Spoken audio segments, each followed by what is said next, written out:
બાળ દોસ્તો, કેમ છો? મજામાં ને? આજે બહુ સરસ મજાની કવિતા જે છે, માધવને દીઠું છે ક્યાંય, કે જે આપણા કવિ શ્રી હરેન્દ્ર દવે લખેલી છે. એ આજે જોઈશું, આપણે સમજીશું.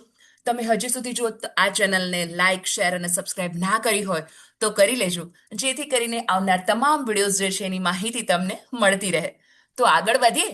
અહીંયા જે છે એ હરીન્દ્ર જયંતીલાલ દવે, એનું વતન જે છે એ કચ્છ જિલ્લામાં ખંભરા ગામે હતું અને વ્યવસાયો પત્રકાર હતા. કવિતા, નવલકથા, નાટક, વિવેચન, નિબંધ જેવા વિવિધ ક્ષેત્રો એ તેમણે ખેડ્યા હતા. આસવ, મૌન, સૂર્યોપનિષદ, હયાતી વગેરે તેમના કાવ્ય સંગ્રહ છે. તેઓ મુખ્યત્વે કવિ છે, મતલબ એણે બધું ભલે કે લખ્યું, નાટક, વિવેચન, મતલબ મેઇન બેઝિકલી તેમના ગીતોનું આ પણ એક સરસ મજાનું ગીત જ છે, માધવને દીઠો છે ક્યાંય. એમના ગીતોનું માધુર્ય છે એ ધ્યાન ખેંચે છે. અગનપંખી, પળના પ્રતિબિંબ, માધવ ક્યાંય નથી, મુખવટો, અનાગત, ગાંધીની કાવડ એ એમની નોંધપાત્ર નવલકથાઓ છે. એમને રણજીત રામ સુવર્ણચંદ્રક, ગુજરાતી સાહિત્ય અકાદમી, ગાંધીનગર અને દિલ્હીના એવોર્ડ એનાયત થયેલા છે. અહીંયા પર્ટિક્યુલર શું છે આ કવિતામાં? તો કે કૃષ્ણ વિરહ છે. ઓફકોર્સ, એટલે જ માધવ કૃષ્ણને દીઠો છે ક્યાંય, હે ને? તો બહુ સરસ રીતે એવું આમાં દર્શાવેલું છે કે ભાઈ કૃષ્ણ વગર શું થાય છે એમ. વાંસળી એ તો કૃષ્ણ સાથે અવિનાભાવી રીતે જોડાયેલી છે. પણ અહીં તો વાંસળી પોતે જ કૃષ્ણથી વિખૂટી પડી ગયેલી છે. વાંસળીનો સૂર જે છે એ કૃષ્ણને શોધતો હોય, એ શોધ સાથે જોડાય છે બાલકૃષ્ણ જીવનના પ્રતીકો. કદમ, યમુના, રાધા, મોરપીંછ, આ બધું જ જે છે એ ભગવાન કૃષ્ણ સાથે જોડાયેલું છે, હે ને? અને આ બધાના કાવ્યાત્મક વિનિયોગ એ કવિએ કર્યો છે. યમુનાના વહેણ સાથે રાધાની આંખની ઉદાસી, ચાંદની સાથે રાત રાણી, મોરપીંછ સાથે સુવાળા રંગ અને આકાશ સાથે ચંદ્રનું સાયુજ્ય રચી અને કૃષ્ણનો વિરહ જે છે એ કવિએ તીવ્ર બનાવ્યો છે. મને હજી યાદ છે, એક સરસ મજાની કવિતા છે કે જેની અંદર કૃષ્ણનો રંગ શ્યામ હોય, એટલે ગોપીઓ જે છે ને એને બધા જ પ્રકારના શ્યામ રંગ સાથે એકદમ એને એવું થઈ જાય કે નથી જોતો મને એમ, બીકોઝ એ બધું જ જે છે એ અંતે તો મને કૃષ્ણની યાદ અપાવે છે ને, એટલે એમ. કૃષ્ણથી વિખૂટા પડવાથી શરૂ થતા ગીતના અંતે જળનું તેજ જોઈને પરખાય છે કે ચોક્કસ અંદર કૃષ્ણ હશે, ત્યાં કાવ્ય વિરમે છે. ભાવની સાથે જ લયનું ખેંચાણ પણ આ ગીતનું સબળ પાસું છે. બહુ સરસ મજાની રીતે જે છે એ ગાઈ શકાય એ ટાઈપનું કવિતા છે આ. કહેવાય ને કે માધવને દીઠો છે ક્યાંય. તો આપણે એ કાવ્ય જે છે એને ગાશું બી ખરી. ઓકે, તો શરૂ કરીએ. વાસળીથી વિખૂટો થઈને આસુર એક ઢૂંઢે કદંબની છાય. વાસળીથી વિખૂટો થઈને આસુર એક ઢૂંઢે કદંબની છાય. કે માર્ગની ધૂળને ઢંઢોળે પૂછે કે મારા માધવને દીઠો છે ક્યાં. યમુના વેણ તમે મૂંગા છો કેમ, અને રાધાની આંખ કા ઉદાસ. રાધાની આંખ કા ઉદાસ. વૈજતી લેરખી વ્યાકુળ કરે છે અહીં સરતી આ સાંજનો ઉજાસ. બાવરી વિભાવરીના પગલાની લાગણીથી રાત રાણી ઝાકળથી ના. મારા મારા માર્ગની ધૂળને ઢંઢોળી પૂછે મારા માધવને દીઠો છે ક્યાંય. ઉડતું આવે જો અહીં મોર પીછ તો અમે સાચવી સુવાળા રંગ. મારી તે મોરલીના આભમાં ઉગે છે શ્યામના તે નામનો મયંક. જડમાં તે તેજ એનું એવું રે લાય હવે પાતાળે હરિવર પરખાય. મારા માધવને દીઠો છે ક્યાં, મારા માધવને દીઠો છે ક્યાં, મારા માધવને દીઠો છે ક્યાં. હું બહુ કવિ નથી મતલબ કોઈ ગાય મતલબ એક સિંગર તો જેવું બી હોય મને એવું થાય કે બાળકો તમે સરસ રીતે ગાયેલું ગાઈને રાખો તો તમને જે છે એના ઉપરથી બધું જ આવડી શકે, રાઈટ? સવાલ જવાબ, શબ્દાર્થ, ઇવન એમસીક્યુ, જોડકા, કંઈ પણ પૂછાય એટલે, રાઈટ? આ વરસાદની મોસમ છે એમાંથી આ લીધું છે, બહુ સરસ છે હે ને? તો અહીંયા આપણે જે છે સમજતા જઈએ સાથે સાથે કે શું છે તો કે અહીંયા ઓફકોર્સ આપણને કીધેલું જ છે કે ભાઈ કૃષ્ણ વિરહ જે છે એની વાત કરેલી છે. તો અહીંયા વાંસળીથી વિખૂટો થઈને આ સૂર, એક વાંસળીનો જે શ્રી કૃષ્ણની વાંસળી જે છે એનામાંથી એક સૂર જાણે છૂટો પડી ગયેલો છે અને એ વિખૂટો એટલે અલગ પડી ગયેલો, સૂર એટલે સરસ મજાનો સ્વર હે ને, એ ઢૂંઢે કદંબની છાયા. એ શું કરે છે સૂર? એ કદંબની છાયામાં શ્રી કૃષ્ણને શોધે છે કે મારા માધવને દીઠો છે ક્યાંય, હે ને? માર્ગની ધૂળને ઢંઢોળી પૂછે. માર્ગ જે છે એટલે રસ્તો, રાઈટ? એની ધૂળ જે છે એને ઢંઢોળીને પૂછે. ઢંઢોળવું એટલે હલાવી હલાવીને એમ એવું પૂછે છે કે શું પૂછે છે કે ભાઈ મારા માધવને જોયો છે ક્યાંય? દીઠો એટલે જોયું, દીઠો એ ટિપિકલ ગુજરાતી વર્ડ છે હે ને? તો ક્યાંય એમ જોયું છે ક્યાંય. પછી શું આવે છે આગળ?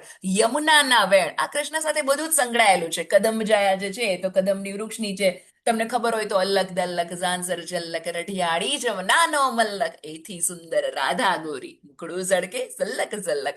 તો આ ટાઈપની કવિતા હતી કે જેની અંદર પણ કૃષ્ણ ભગવાન જે છે એ કદંબ છાયા જે છે એમાં જઈ અને કદંબ છાયાની ડાળી ઉપર બેસી અને સરસ મજાની વાંસળીના સૂર રેલે છે, રાઈટ? તો એટલે અહીંયા કદંબનું જે નામ આવ્યું છે એ અહીંયા એટલે છે કે ઢૂંઢે કદંબની છાય એમ. પછી શું છે તો કે યમુનાના વહેણ તમે મૂંગા છો કેમ? એવું કહે છે કે સૂર કોને પૂછે છે તો કે યમુના નદીને પૂછે છે. હવે યમુના નદીના વહેણ, એના પ્રવાહ એને પૂછે છે. શું પૂછે છે કે તમે મૂંગા કેમ થઈ ગયા? વહેણને એવું પૂછે છે કે ભાઈ તમે મૂંગા અબોલ, જે હાવ બોલતા જ ન હોય, મૂક જેને કહી શકાય, એવા કેમ થઈ ગયા એમ. અને રાધાની આંખ કાં ઉદાસ. રાધાને તો કોણ ના ઓળખે હે? રાધે રાધે. પ્રેમાનંદજી મહારાજ યાદ આવી જાય બીકોઝ એ રીલ્સમાં બધામાં એમ નામ જપનો મહિમા કરે હે ને, અને રાધા નામનું કઈ મતલબ જે બી આપણે ભગવાનમાં માનતા હોઈએ ભગવાન, પણ ખરેખર મતલબ સ્પિરિચ્યુઅલથી મતલબ આપણે કહેવાય ને કે આધ્યાત્મિકથી ફાયદો તો થાય ને થાય જ એમ. તો અહીંયા એમ કહે છે કે રાધાની આંખ કાં ઉદાસ. અહીંયા એવું પૂછે છે રાધાની આંખ જે છે, શ્રી કૃષ્ણની પરમ ભક્ત એવી રાધા સખી જેને કહી શકાય છે, એની આંખ આમ ઉદાસ. ઉદાસ એટલે એકદમ ગમગીન એવી કેમ છે, હે ને? પછી શું છે તો કે વહી જતી આ રેલખી, આ લહેરખી વ્યાકુળ કરે છે અહીં સરતી આ સાંજનો ઉદાસ. અહીંયા શું કહે છે કે વહી જતી પવનની લહેરખી જે છે એને પૂછે છે સૂર કે ભાઈ એને સૂરને વ્યાકુળ બહુ કરે છે. આમ સરસ મજાનો પવન આમ લહેરાતો હોય તો એને બહુ ઓલો કરી દે છે, વ્યાકુળ એટલે એકદમ બાવરું બનાવી દે છે. અને અહીં સાંજનો ઉદાસ, સાંજ જે છે એ એકદમ ઉદાસ છે એવી રીતે. ઉજાસ જે છે એટલે કે અજવાળું એ સરે છે. અને બાવરી એટલે પછી શું કહે છે? બાવરી વિભાવરી પગલાની લાગણીથી રાત રાણી ઝાકળથી નાય. એટલે શું કહે છે? બાવરી એટલે એકદમ ગભરાઈ ગયેલી જે હોય એવી રાત્રિના પગલાની લાગણી, જેમ રાત થતી જાય એમ એવી લાગણી જે છે એના સ્પર્શથી રાત રાણી ઝાકળમાં નાહાય છે. રાત રાણી એટલે રાત્રે જ સુગંધ આપતા ફૂલ હોય, રાતરાણીના ફૂલ હોય એની વાત કરેલી છે. એ ઝાકળથી નાય. ઝાકળ એટલે ઓશ ન હોય આમ એકદમ, તમને ખબર હોય તો શિયાળાની અંદર ઘાસમાં કે તમે જોઈ શકો આમ બિંદુઓ થઈ ગયા હોય પાણીના થોડા ડ્રોપ જેવા, અને પછી એ સૂર્યપ્રકાશ આવે અને એ બધે બાષ્પીભવન પામી જાય એમ. તો એ ઝાકળ કહેવાય એમ, ઝાકળ ઓશ. એને બીજું તુષાર નામ પણ છે એમ. એવા ઝાકળથી નાય. ઉડતું આવે જો અહીં મોર પીંછ તો અમે સાચવીશું સુવાળા રંગ. વાવ! એટલે અમારી પાસે જો મોરપીંછ ઉડતું આવશે ને તો એના સુવાળા રંગને અમે સાચવી લઈશું, રાખી લઈશું, ઓફકોર્સ એમ. મારી તે મોરલીના આભમાં ઉગે છે એક શ્યામના તે નામનો મયંક. ઓહો! શું કહે છે? મોરલી એટલે કે વાંસળીના આભમાં, શ્યામ એટલે કે કૃષ્ણ, એ નામનો એક મયંક ઉગે છે. વાવ! મયંક યાની ચંદ્ર. યસ, તો ચંદ્ર સરસ મજાનો ઉગે છે અને શું છે, જળમાં તે તેજ એનું એવું રેલાય હવે. એટલે કે યમુના નદીના જળમાં એનું એવું સરસ મજાનું તેજ રેલાય છે કે હવે શું છે, પાતાળે હરિવર પરખાય. કે હવે હરિવર એટલે ભગવાન શ્રી કૃષ્ણ, સાક્ષાત કૃષ્ણ એ પાતાળમાં સંતાયા હોય ને એવું લાગે છે. મારા માધવને દીઠો છે ક્યાંય, મારા માધવને જોયો છે ક્યાંય. કેટલી સરસ મજાની કવિતા કે જેની અંદર જે છે ફક્ત અને ફક્ત કૃષ્ણ ભગવાન જે છે એના વિયોગની અંદર આ મોરલીના સૂર જે છે એ દરેક પાસે જઈ અને પૂછે છે કે તમે કેમ આમ છો, તમે ઉદાસ છો. એને પવન પાસે જાય છે, યમુના નદી પાસે જાય છે, કદમ છાય કદમ વૃક્ષ પાસે જાય છે, બધા જ પાસે જઈ અને અંતે એને એવું લાગે છે કે પાતાળમાં ભગવાન સંતાયા હશે. હે ને? તો અહીંયા આપણી આ કવિતા પૂર્ણ થાય છે. અહીંયા આપણે શબ્દ સમજૂતી જોઈ લઈએ. વિખુટું એટલે અલગ જુદું થયેલું, સૂર એટલે સ્વર, કદંબ એટલે કે એક વૃક્ષ કે જેના ઉપર બેસી શ્રી કૃષ્ણ વાંસળી વગાડતા હતા, લેરખી પવનની લહેર, વિભાવરી રાત્રિ, નિશા ઉજાસ એટલે અજવાળું, પરખાય એટલે ઓળખાય, માધવ એટલે શ્રી કૃષ્ણ, શ્યામ, મયંક ચંદ્ર. અરે ભગવાનના માધવનું એ શ્રી કૃષ્ણ કૃષ્ણ અને શ્યામ લખેલું છે પણ એમના તો બહુ અલગ નામ છે. હે ને? એટલા હરિ તારા નામ છે હજાર, કયા નામે લખવી કંકોતરી, કોઈ તને રામ કહે. મતલબ ઓફકોર્સ ભગવાનના તો બહુ બધા નામ છે પણ અહીંયા શ્રી માધવ એટલે શ્રી કૃષ્ણ શ્યામ. મયંક એટલે ચંદ્ર, તળપદા શબ્દ, માર્ગ એટલે માર્ગ, રસ્તો, વિરોધાર્થી, સાંજનું સવાર અને ઉજાસનું અંધકાર. અહીંયા એમસીક્યુમાં પહેલો, રાધાની આંખ જે છે એ ઉદાસી હોવાનું કારણ શું હતું? ઓફકોર્સ એનું કૃષ્ણ માટેનો વિરહ હતો. કવિ જે છે એ કોના ઉડતા આવવાની ઈચ્છા વ્યક્ત કરે છે? તો કે કવિ જે છે એ શેની, તો કે મોરપીંછ જો ઉડતું આવે તો અમે સાચવીશું. હે ને? એટલે જ મેં કીધું કે તમે જો કવિતા બે ચાર વાર આમ ગાય હશે ને, આમ કંઠસ્થ ભલે ના કરો પણ તમને આમ બે ચાર વાર ગાયને આવડતી હશે ને તો આરામથી તમે બધું એ તમને એમસીક્યુ પૂછે, વનમાર્કર પૂછે, છુડકા પૂછે, પૂછવો એને કે, હે ને, બોર્ડવાળાને કે અમે જવાબ આપી દઈશું. પછી જે છે એ માર્ગની ધૂળને એ કવિ શું પૂછે છે? એવું પૂછે છે કે તમે મારા માધવને દીઠો છે ક્યાંય, અથવા તો મારા માધવને જોયો છે ક્યાંય. પાતાળમાં જે છે એ કોણ પરખાય છે? તો કે પાતાળમાં હરિવર પરખાય છે. અહીંયા હરિવર શ્રી કૃષ્ણ એવું પણ તમે લઈ શકો. ઓકે, પછી શું છે?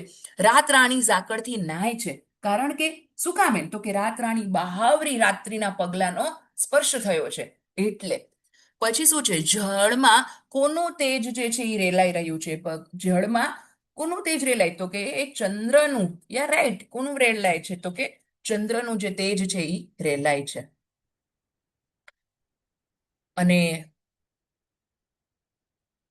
પછીનો પ્રશ્ન છે કે 7-8 લીટીમાં જવાબ આપો. માધવને મેળવવા માટેના સૂરની તીવ્ર ઉત્કંઠા તમારા શબ્દમાં લખો. અહીંયા જે છે એ આખી કવિતા જે છે ને એનો અર્થ જે છે એ લખી નાખવાનો કે ભાઈ એ માધવને દીઠો છે ક્યાંય, એ મેઇન પંક્તિ છે. રાઈટ? હવે વાંસળીનો સૂર જે છે એ એકદમ બધાને પૂછીને, મતલબ ઇન શોર્ટ ભગવાન શ્રી કૃષ્ણની શોધ કરે છે અને એમાં એ બધાને પૂછે છે, બાળકૃષ્ણ સાથે જે સંકળાયેલા હોય એ તમામ, સજીવ હોય કે નિર્જીવ હોય કે, બધાને પૂછે છે. શું પ્રશ્ન છે? માધવને દીઠો છે ક્યાંય. એ પછી એને એવું લાગે છે કે કદાચ ભગવાન શ્રી કૃષ્ણ છે મળી જશે, કોકની પાસેનો જવાબ હશે, એટલે યમુનાના વહેણને પૂછે છે અને પછી રાધાની આંખો જે ઉદાસ છે એમને પૂછે છે. અને મતલબ આખી પછી અંતે આકાશનો ચંદ્ર પણ વિવળ એવા સૂર જે છે એના શ્યામને ભાસે છે. અને મતલબ આવી રીતે એનું લખી શકાય. પછી કાર્યપંક્તિ સમજાવો કે વાંસળીથી વિખોટો થઈને આસુર એક ઢૂંઢે કદમની છાંય, માર્ગની ધૂળને ઢંઢોળી પૂછે મારા માધવને દીઠો છે ક્યાંય. તો અહીંયા જે છે એ શું છે? અહીંયા પણ એવું જ આવશે કે ભાઈ વિખોટો જે પડી ગયેલો છે સૂર જે છે એ શું કરે છે? તો કે કદંબની છાયામાં શ્રી કૃષ્ણને શોધે છે અને માર્ગની ધૂળને ઢંઢોળીને પૂછે છે કે ભાઈ તે મારા માધવને દીઠો છે ક્યાંય. રાઈટ? તો એવું અર્થ જે છે એ સરસ રીતે સમજાવવાનો આવશે. અહીંયા હરીન્દ્ર દવેના કૃષ્ણ પ્રેમના કાવ્યનું વર્ગમાં ગાન કરો તો અહીંયા આ કંઠસ્થ કરી સમૂહ ગાન કરો છે ને, અભિનય ગીત તરીકે પણ કરી શકાય. બહુ મસ્ત, મતલબ શ્રી કૃષ્ણને લગતા તો હજારો તમને પદ્ય મળી રહેશે. તો આઈ હોપ કે તમને આ કવિતા જે છે એ સમજાઈ ગઈ હશે. આપણે મળશું નેક્સ્ટ વિડીયોમાં નેક્સ્ટ ચેપ્ટર સાથે. ત્યાં સુધી આવજો.